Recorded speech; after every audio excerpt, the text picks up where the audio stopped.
Hello neighbor, this is Curt with etrailer. Today we're taking a look at the Benton LittleShift Bike Rack and we're going to see how it works with our 2024 Hyundai Santa Cruz.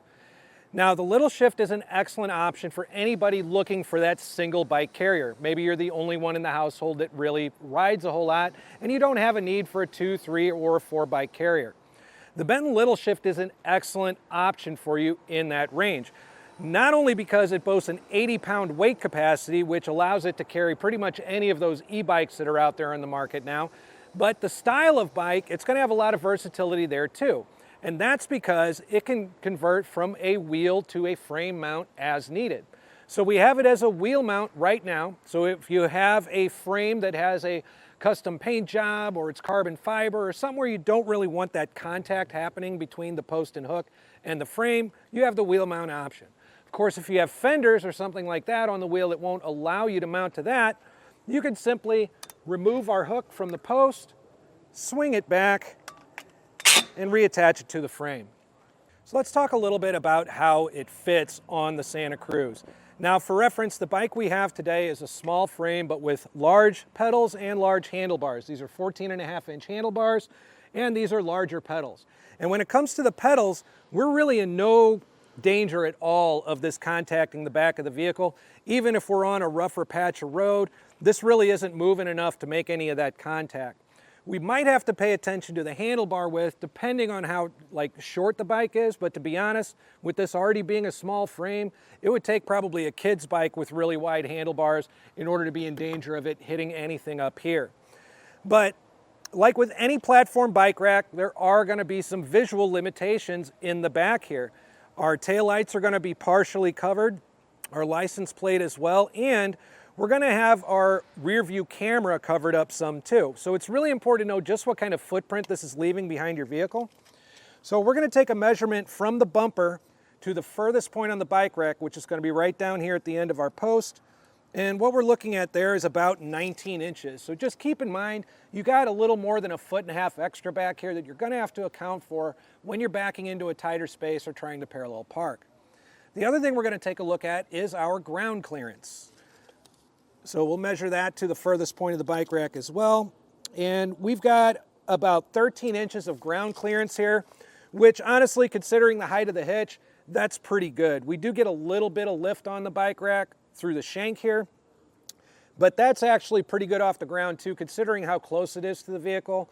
I'm not really worried about it bottoming out, but it is something to keep in mind if you come upon a steep driveway or incline. And I had mentioned before that this bike rack can hold bikes up to 80 pounds. It does not have a ramp that you could purchase with it in order to get those heavier bikes up and down.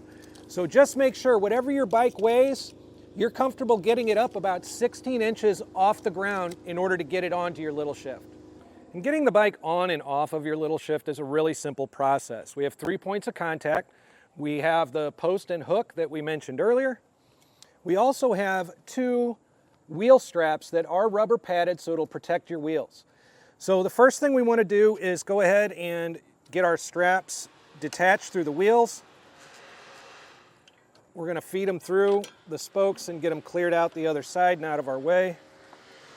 So we'll do that by bringing the slack out, depressing this tab here, and just feeding it out and through.